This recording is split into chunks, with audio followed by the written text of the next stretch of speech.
Back to another video और आपका स्वागत है। आज हम लोग देखने जा रहे हैं महाभारत, जहां पर कृष्ण जी समझा रहे हैं अर्जुन को कि धर्म क्या है, धर्म क्या है, और गीता का पार्ट जो है वो बता रहे हैं। तो चलिए देखते हैं आगे क्या होता है एपिसोड में। तो चलिए देख लेते हैं ये वीडियो। श्री कृष्ण ने अर्जुन से कहा, और हे मानव, मैं तुझसे कह रहा हूं कि संसार तेरी कर्मभूमि है और तू अपने कर्मों ही के मानदंड से नापा जाएगा। इसलिए तू कर्मों से भागने का जतन न कर, क्योंकि तेरा निष्काम कर्म ही तेरा कर्तव्य है और तेरा कर्तव्य ही तेरा धर्म है। किंतु यदि तेरा कर्म केवल तेरे हित के लिए है तो वो कर्म पाप की ओर जाने वाला मार्ग है। इसलिए अपने से मुक्त होकर समाज के कल्याण के लिए कर्म कर, कि यही मोक्ष का मार्ग है। दूसरे सारे कर्म तो मोह, माया और क्रोध के बंदी हैं, और जो स्वयं ही बंदी हैं वे तुझे मोक्ष के मार्ग पर क्या ले जाएंगे। यदि समाज सुखी नहीं तो व्यक्ति भी सुखी नहीं रह सकता। यदि समाज की आंखों में आंसू हैं तो समझ ले कि तेरी आंखें भी सूखी नहीं रह सकती।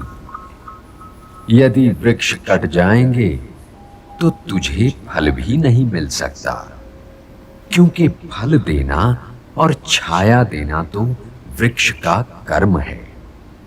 तू समाज का एक भाग है।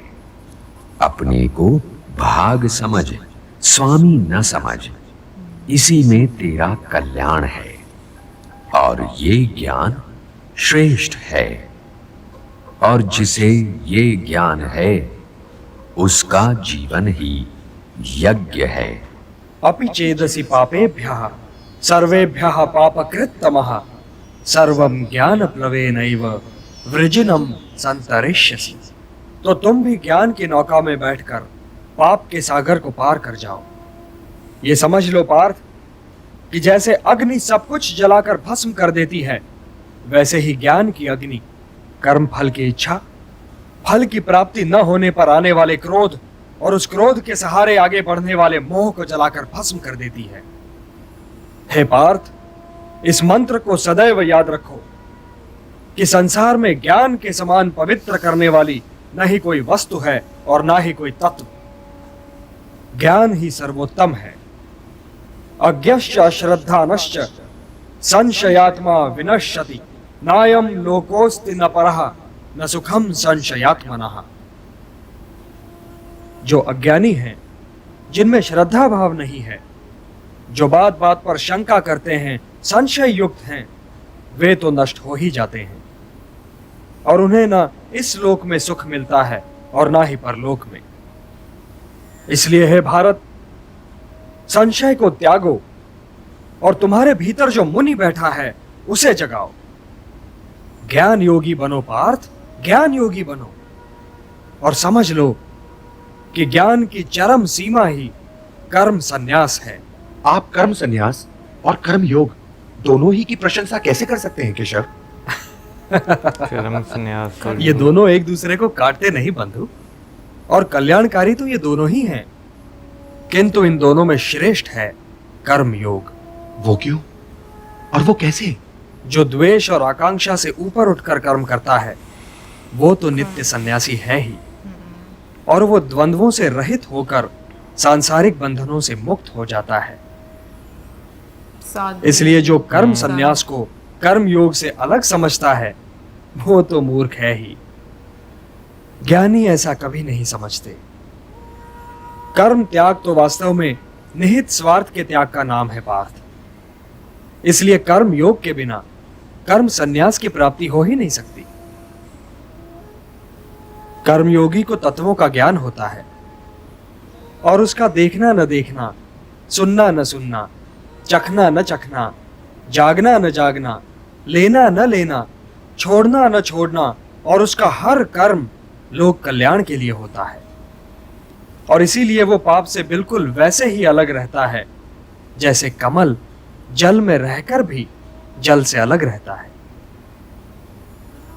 ब्रह्मण्याधाय कर्माणि संगम त्यक्त्वा करोति यः लिप्यते न स पापेन पद्म पत्रम इवाम्भसा। हे धनंजय, कर्मयोगी कर्म फल को त्याग कर परम शक्ति को प्राप्त होता है और 9 द्वारों वाले शरीर रूपी घर में सुखी रहता है। शरीर में ये 9 द्वार कहां से आ गए? महाराज, वासुदेव कृष्ण 2 आंखों, 2 कर्णों, 2 नथुनों, 1 मुंह और उत्सर्जन तथा प्रजनन की एक इंद्रिय की बात कर रहे हैं।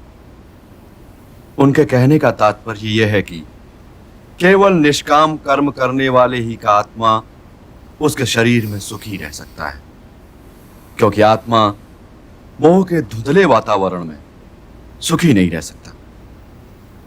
इस ओर तो कभी ध्यान गया ही नहीं था संजय। यदि मनुष्य ने सोचना छोड़ न दिया होता महाराज, तो वासुदेव कृष्ण को बताने की आवश्यकता ही क्यों होती?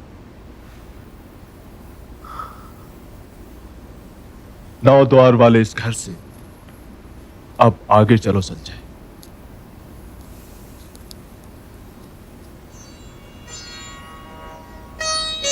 वासुदेव कह रहे हैं, मनुष्य के भ्रमित होने का कारण यह है पार्थ कि उसका अज्ञान उसके ज्ञान को ढक देता है, और जब आत्मज्ञान अज्ञान को नष्ट कर देता है तो ज्ञान उस परम तत्व को सूर्य की भांति प्रकाशित कर देता है, और ज्ञानी इस नश्वर जीवन ही में परम सत्य को प्राप्त कर लेते हैं।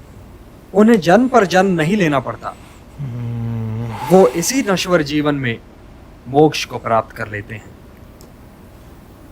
तो हे पार्थ, ये नश्वर जीवन बहुत ही महत्वपूर्ण है, क्योंकि इसके उपरांत तुम्हारा आत्मा तो अवश्य होगा, किंतु तुम नहीं होगे। तो इस नश्वर जीवन काल को अर्थपूर्ण और समाज के लिए कल्याणकारी बनाओ पार्थ। ज्ञान प्रकाश है, तो इस प्रकाश को प्राप्त करो, और यदि तुमने ऐसा कर लिया तो इन भ्रमों में भटकने से बच जाओगे जिनमें आज भटक रहे हो, और यदि भटकने से बच जाओगे पार्थ तो तुम्हें शांति मिलेगी। हे धनंजय, शांति का सीधा मार्ग मैं हूं। जो मुझे हर यज्ञ का लक्ष्य, हर लोक का स्वामी और हर प्राणी का हितैषी मानते हैं, वही शांति पाते हैं। यदि तुम मुझे अपना हितैषी समझते हो पार्थ, तो मेरा कहा मानो और युद्ध करो, क्योंकि ये युद्ध किए बिना तुम्हें शांति नहीं मिल सकती। अपने धर्म से भागने का मार्ग शांति की प्राप्ति का मार्ग नहीं है पार्थ। ये युद्ध तुम्हारा धर्म है, तो अपने इस धर्म का पालन करो पार्थ, और उसके परिणाम के विषय में न सोचो। मैं सिचुएशन को ना समझ कौन मरेगा या कौन जिएगा यह तुम्हारी समस्या नहीं है।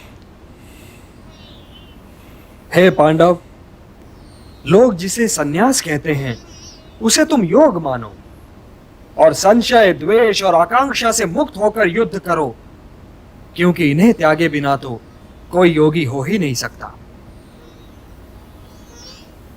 उद्धरेत आत्मना आत्मानम न आत्मानम अवसादयेत, आत्मैव ह्यात्मनो बंधुः आत्मैव रिपुरात्मनः। मनुष्य का यह कर्तव्य है कि वो अपना पतन न होने दे और स्वयं ही अपना उद्धार करे।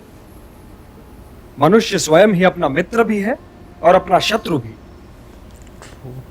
जिसने अपने अहम, अपने मन और अपनी इंद्रियों को अपने वश में कर लिया हो, वो स्वयं ही अपना मित्र है, और जो इनके वश में हो गया पार्थ, वो स्वयं ही अपना शत्रु है। जो शीतकाल और ग्रीष्म काल, सुख और दुख, मान और अपमान में शांत रहे और संतुलन रखे, वो जितेंद्रिय पुरुष सदैव परमात्मा में लीन रहता है। किंतु हे पार्थ, बहुत खाने वाले या बिल्कुल ही न खाने वाले, या अधिक सोने वाले या बिल्कुल ही न सोने वाले को ये योग सिद्ध नहीं होता।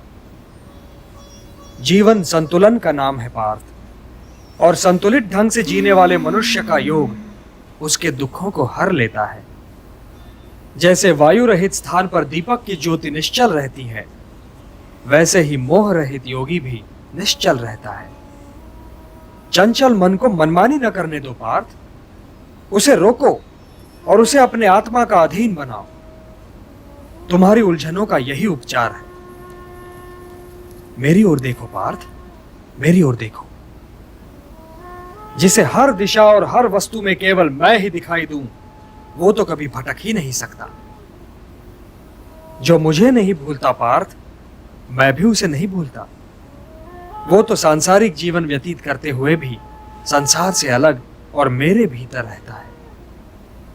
हे अर्जुन, जो योगी सबके सुख दुख को अपना सुख दुख माने, वही परम श्रेष्ठ है। आत्मा उपम्येन सर्वत्र समम पश्यति योर्जुन, सुखम वा यदि वा दुखम स योगी परमो मतः। किंतु योग मार्ग पे चलते चलते मन भटक तो सकता है। भटक क्यों नहीं सकता?